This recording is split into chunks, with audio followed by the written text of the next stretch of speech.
Olá, vamos tratar agora de um novo assunto que é éticas em compra. E vamos começar com uma pergunta. Imagine o seguinte: você é o responsável pelos processos de compra numa grande empresa distribuidora de materiais de construção. Por conta de uma reforma geral em andamento na sua própria casa, sua situação financeira não é das melhores. Consciente da situação, um dos fornecedores lhe propõe arranjar todo o material que você precisa gratuitamente, desde que os pedidos de compra de sua empresa sejam direcionados para a empresa dele. Ele promete manter sigilo e não aumentar os preços já praticados para a sua empresa. O que você faria? A ética tem por origem a era de Sócrates e Platão. Esses iniciam uma batalha no sentido de modificar a lei vigente, extremamente rigorosa, que, para todas as espécies de questionamento contra a ordem determinada, punia severamente com a morte o indivíduo que a tivesse questionado, como podemos observar nas palavras citadas. Se imaginais que, matando homens, evitareis que alguém vos repreenda a má vida, estais enganado. Essa não é uma forma de libertação, nem é inteiramente eficaz nem honrosa. Esta outra, sim, é mais honrosa e mais fácil. Em vez de tapar a boca dos outros, prepara-se para ser o melhor possível. Palavras atribuídas a Sócrates por Platão ao final do seu julgamento. Exatamente por contestar a ordem vigente, Sócrates foi condenado à morte. Nesse quadro que representa o seu julgamento, ele foi condenado a tomar cicuta, um veneno, e por conta disso faleceu.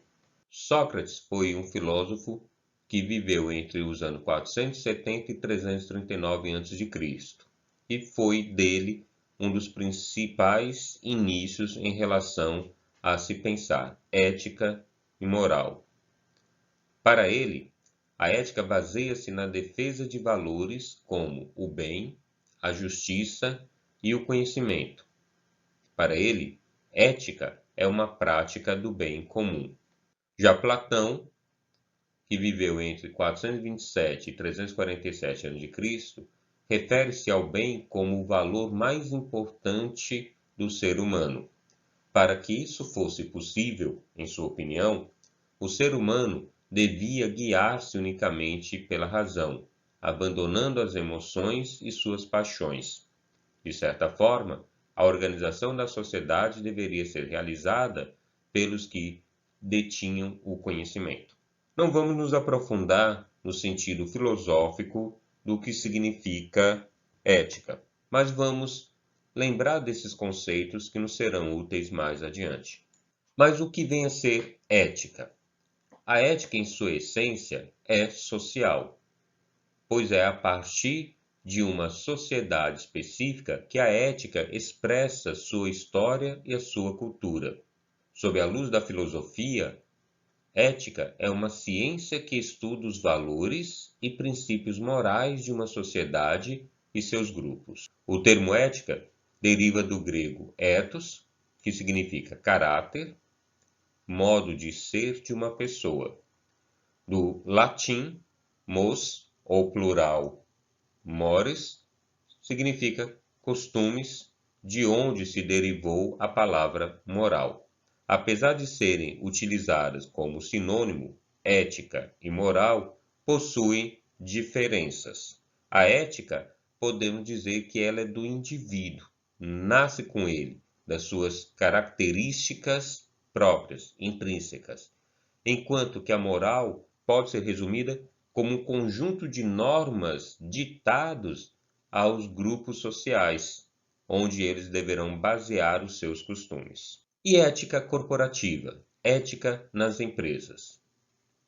A ética de uma organização é a forma como ela deve proceder em sociedade, e o que a define ou a constrói é a soma das éticas pessoais que a compõem.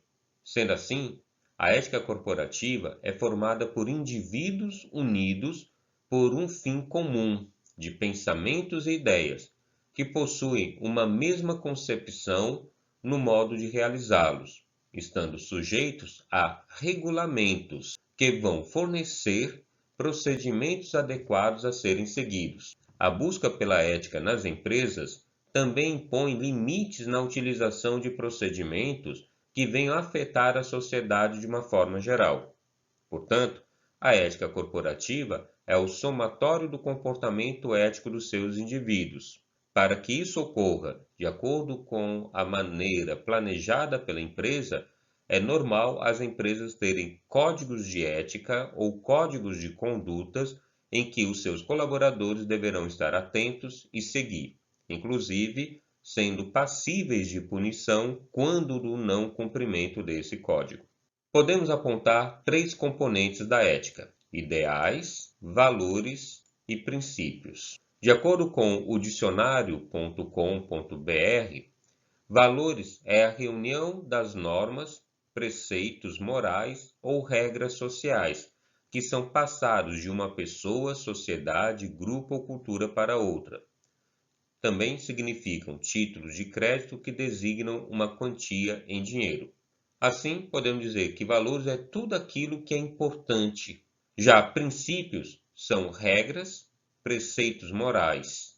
Caráter é o modo de se comportar que denota justiça. Ética. Portanto, princípios são regras de aplicação geral.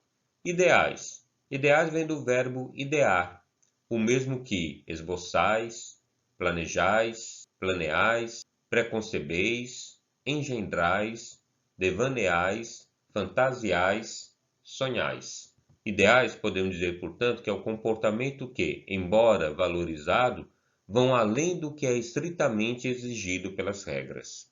Esses 3, valores, princípios e ideais, resumem o que nós chamamos ou definimos como componentes da ética.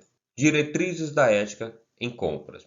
O setor de compra, por lidar com pessoas dentro e fora da organização, é essencial e sensível dentro da organização.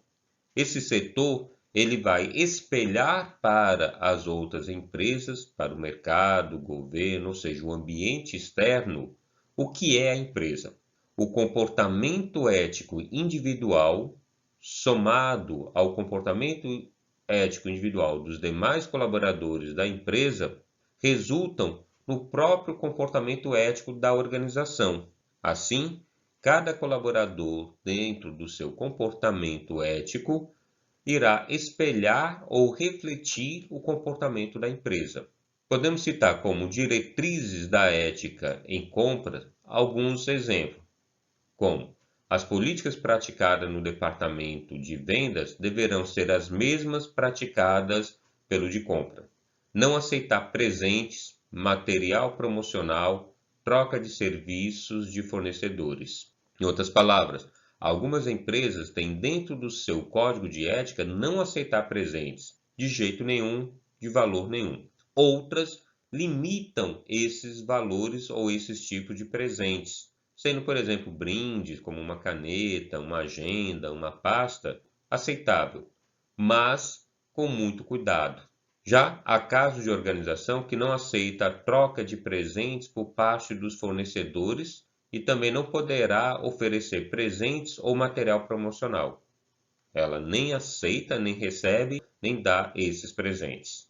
Então, essas são algumas diretrizes éticas que as organizações poderão adotar. Vejamos alguns exemplos reais. O bom senso define que um almoço de negócio, por exemplo, deve ser feito de forma natural, sendo igualmente dividido entre os participantes para evitar débitos ou crédito que ocasionem cobranças futuras.